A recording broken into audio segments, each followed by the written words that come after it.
Thank you very much, Lindsay. Good morning, everybody. My name is Professor Hannah Fry. I am a mathematician, a professor at Cambridge University. And normally I spend my mornings trying to convince young people that there's more to life than algorithms and computer screens. So it's quite nice to take a break from that and talk to people who've spent their entire careers proving me wrong. That's what we got this morning. I had the pleasure of guiding you through the next 3 sessions today, and by the end, hopefully, we will all emerge slightly smarter, or at the very least, convincingly able to fake it, okay? Which is, frankly, the strategy I've been using for many years. Now, okay, we all know that artificial intelligence is very thrilling, there's endless possibilities, but I think recently we've collectively moved from, wow, that's interesting, to, okay, how do we actually translate that to making a difference, particularly in terms of ROI? And we know that these are the top questions for leaders at the moment, where AI is actually paying off in organizations. So what we've done is we've assembled a panel for you who are going to give us some refreshingly honest answers. We've got some incredible leaders from a range of businesses who are all united by one thing. They're not just talking about AI, they're actually transforming their bottom line by using it. So joining me on stage, we will have Donna, who's the CEO of the online travel agent Love Holidays, who has overseen rapid growth by smartly investing in AI.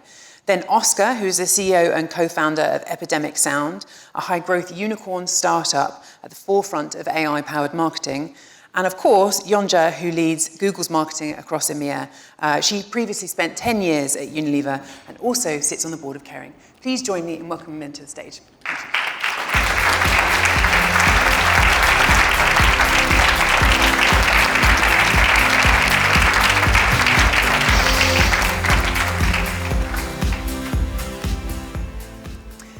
Thank you very much for joining.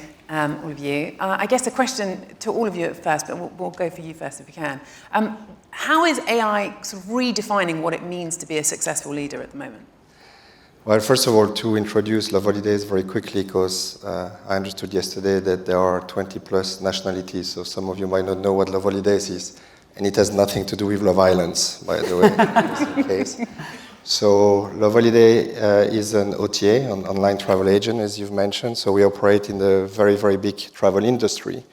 That means that we're surrounded by airlines, by hoteliers, by very small companies like Booking.com and Expedia.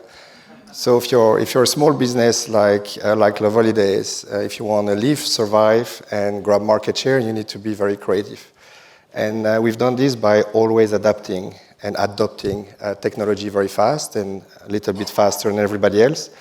It has allowed us to grab lots of market share. It has allowed us to disrupt the industry. We're the 3rd biggest OTA in the UK right now.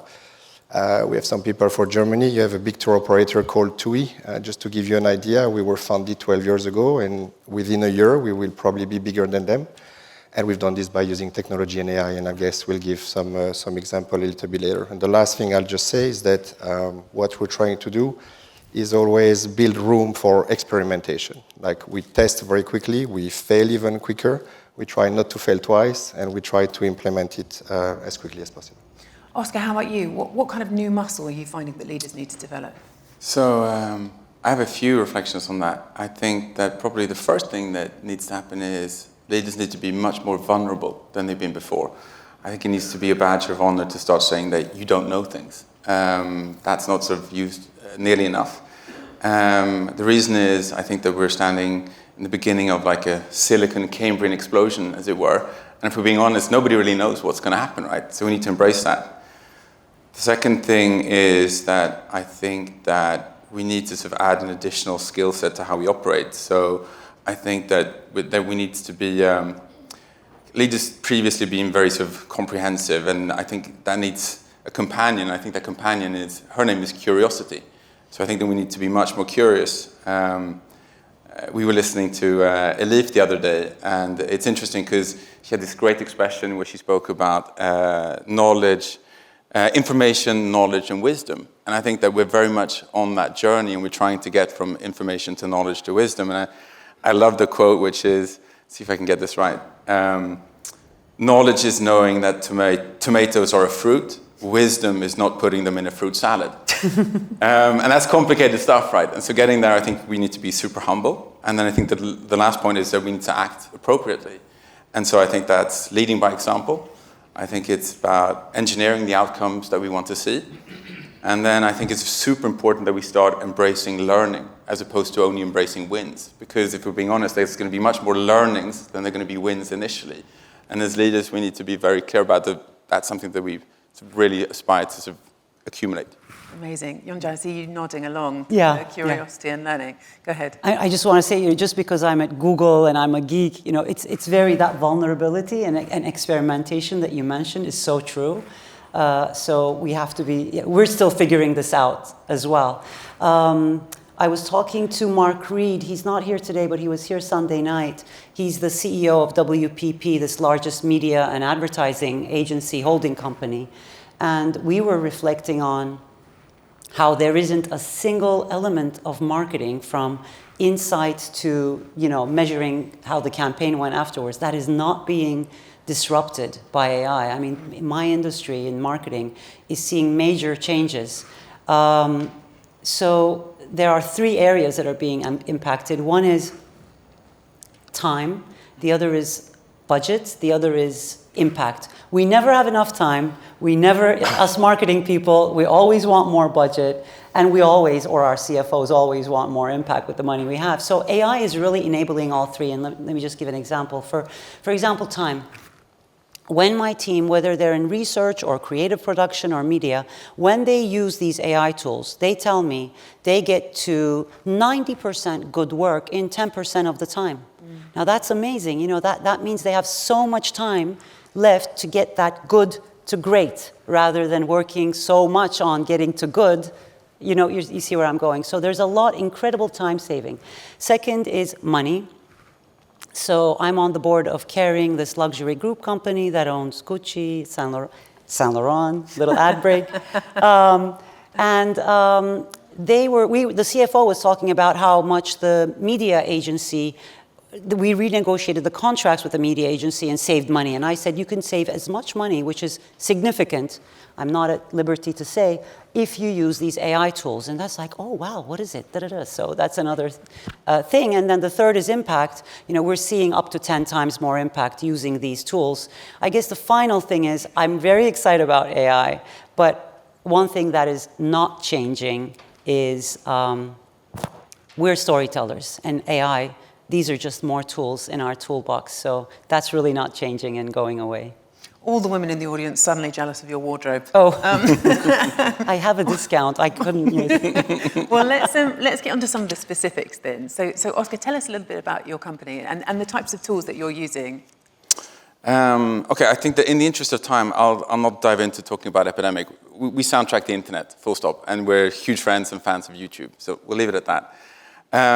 But in terms of marketing and around AI in particular, the way we think about it is that there are sort of 3 fundamental layers to sort of how we approach it. So the first one is philosophical, and the second one is practical, and the third one is commercial.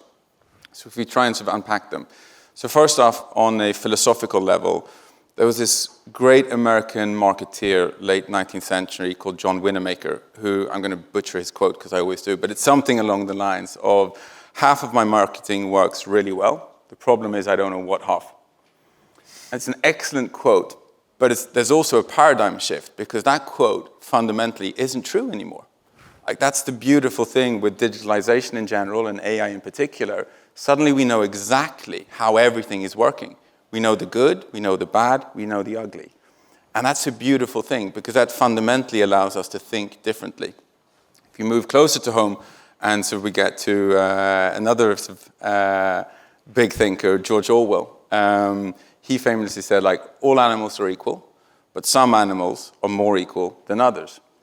And so all customers are equal, but some customers are more equal than others, in the sense that if you have signal around all of your customers and your potential customers, that's an incredible, that's very, very powerful. Because not only can you distinguish the really good customers, but equally important, you know who your bad customers are. You know what sort of distinguishes them, sort of that differentiates them, you know what overlaps them, and you know how you can attribute value to them differently. So like philosophically, that's kind of the rules of engagement have changed. If we drop down one level practically, sort of, we use a suite of Google tools, And I'm going to sort of dive into two of them. Like, there are obviously way, way more, but I think I'm going to focus in on the marketing side of things. And so the first tool we used is something which is called value-based bidding. And so in essence, like an easy way of saying that is that this is a interface, a construct which has been put together such that we, in real time across all the different Google products, can optimize sort of how we bid, how we go after customers in real time around the world. We can optimize around ROAS, around CAC, around what kind of customers we want. And ultimately, it allows us to think differently. So rather than just optimize around getting a specific amount of customers, we can optimize for the lifetime value of the customer, so we get the right kind of customers, and we can start to distinguish between them. And again, going back to George, that's important because that allows us to understand that all customers aren't created equal. So that gives us like a very powerful insight in terms of who our customers are. So we deploy that, we understand it, we reach much more customers. We then go to the second layer of practicalities, which is we use the second product, which is called predictive lifetime value. So once we've identified all of our customers, we push them into a model which is provided by Google, but we pump in our own data into the predictive lifetime value. And that's also an incredible, powerful tool because we can use that to start to predict the lifetime value, not just the sign-up value, but the lifetime value of all of our customers. Again, the good customers and the bad customers, or the less good customers. They're all equal, remember. So Chatham House rules, right?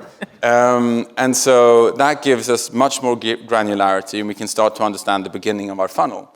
But it's even more important because that's a conduit into other business-critical decisions that we start making around this information, which is, like, we can suddenly start to understand, like, what's the specific customer acquisition cost, the CAC we have for different cohorts, different customer groups, how do we optimize it?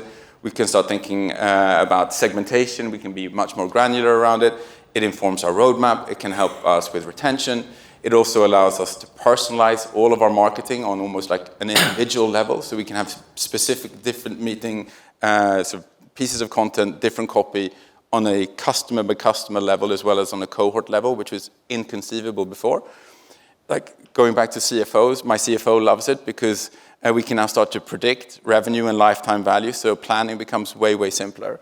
And so like all of these things feed from that sort of much, much deeper understanding, which then sort of brings us to the final point, which is the commercial line which underwrites all of this. We've been deploying this now across the board for the last year. And if we look at our customer intake and we compare last year to this year, our customer intake is up 50% with increased efficiency, reduced headcount, and it's just been like a significant change. I think Quantum, we're signing up thousands and thousands of B2B customers on a daily basis, and so it's very, very scaled. So I'll pause there, but sort of hopefully that gives a sense of like philosophically, product, practically, and the impact it's having. So basically it starts with marketing, but it then supercharges and powers many, many other decisions that we make sort of down the line. Well, Joncha, let me ask you actually, because you're using these tools internally at Google as well, right? Yeah. Tell me about how you use them. So let me give just an example. Pixel, it's our Google Pixel phone in the UK, and Eileen there and her team built it from 0 to 10% share in a few years. So we have this phone that we have to market. We're up against mega brands like Apple with mega budgets. And we have to be, now I'm going to say, like, we can't do that unless we punch above our weight. So Eileen and her team, they use like the best AI products that we have. For example, people are searching incredibly more, we are in incredibly more complex ways. So they don't just say smartphone, they go smartphone with a really great camera, near me, it's waterproof, and it has to be on a nice deal. And so you have to show up, and so you have to use these AI tools like Broad Match, Demand Gen, PMax, and I'm not just saying this because we have to punch above our weight. We also have to use all the new ads tools that our ads product geniuses in California build before they get to our customers. We're like the guinea pigs. So we have to really say, no, this is not working, this is working, give feedback, so that by the time they get to our customers, they're in really good shape.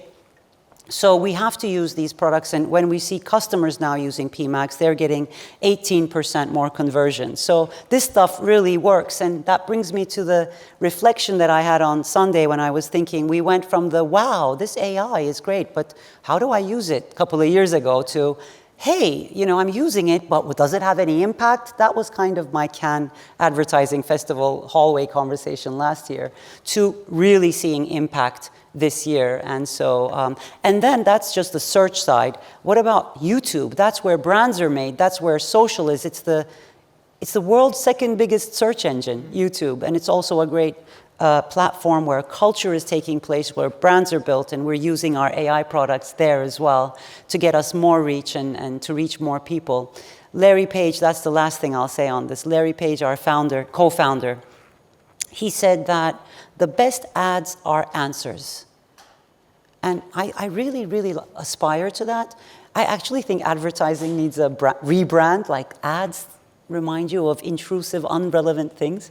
Whereas the best ads are answers, and to me, they're answers when you didn't even know you had the question, but it's incredibly helpful.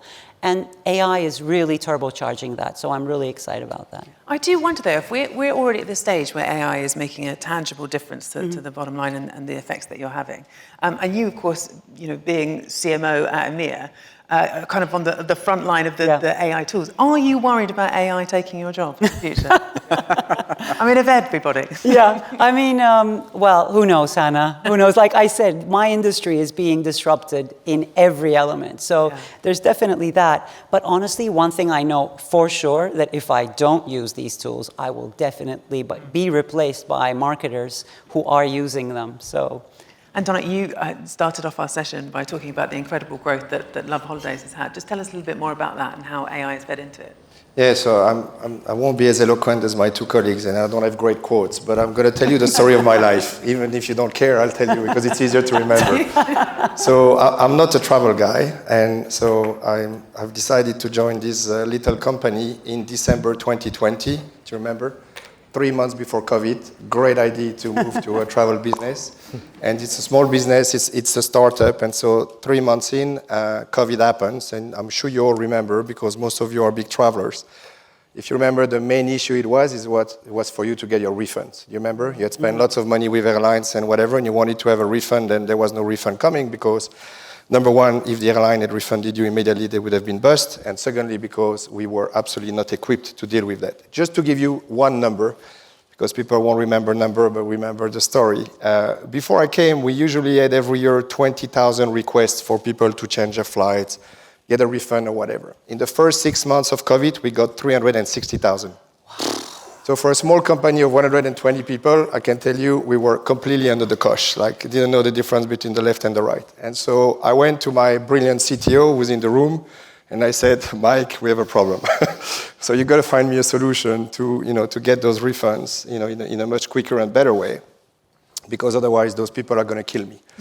And if you think I exaggerate, travel is one of the biggest, maybe not for you because you're probably all well-off people, but travel is one of the biggest budget for people. So if you abuse their budget, I can promise you they become very personable and they can aggress you on your social media like you have no idea. Anyway, to make a long story short, so we started with ML and we developed a very simple chatbot to just process those refunds. And you remember the quantum that I mentioned. But then AI came, and so we improved the chatbot, and initially it was a little bit difficult, and it started to answer more and more questions. And then you talked about the evolution. It's so true, because at the time, and it goes so quickly, because what's right with AI 2 weeks ago is wrong 2 weeks later. At the time, you might remember, because I'm sure you all have a chatbot now, like people said, yeah, but the machine will not be able to think. So you need to have very simple questions, because it's not going to be able to engage, which of course has changed since the last few quarters. So now we've enhanced everything with Gen AI. And just to give you an idea, we answer 600 questions in a very deterministic way, not to bother you with tech words, but basically in a very, very accurate way. So it deals today with 2/3 of our chats and 1/5 of our voice calls from our customers.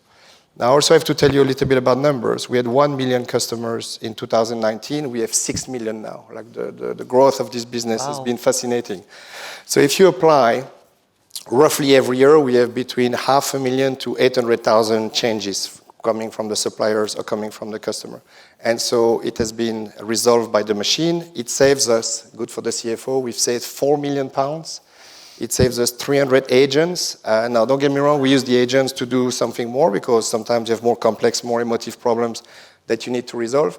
But the most interesting thing, and Debbie stole my thunder yesterday, and it's not good for humankind. I know we talked a lot about humanity yesterday, but a CSAT of the machine is better than a CSAT of our human agents. And the reason is, for the simple questions, they don't have to wait. You know, you don't like when you call somebody, when you chat and you have to wait, you're the number 46 in the line, and in an hour and 22 minutes, and you have this stupid music playing or whatever, you go crazy, right? Where music isn't stupid, let's be Yeah, that's true. That's true. Except his music. the thing. If you subscribe to the right company. But we should talk. you can have a very quick answer, you have the right answer, and then you move on. So it has helped tremendously the business. We also applied, if I can give you another example, but we apply AI in quite a few areas. In content, because Oscar touched on it. If you want to book a hotel, you usually want to see the pictures of the hotel, and if you want to book a room, you want to see the pictures of the room. It's one of the most difficult things to have very accurate picture aligned to the room, aligned to the price. And again, we used AI. So on our website, yesterday we talked about billion and trillion, so I'm going to do my little marketing.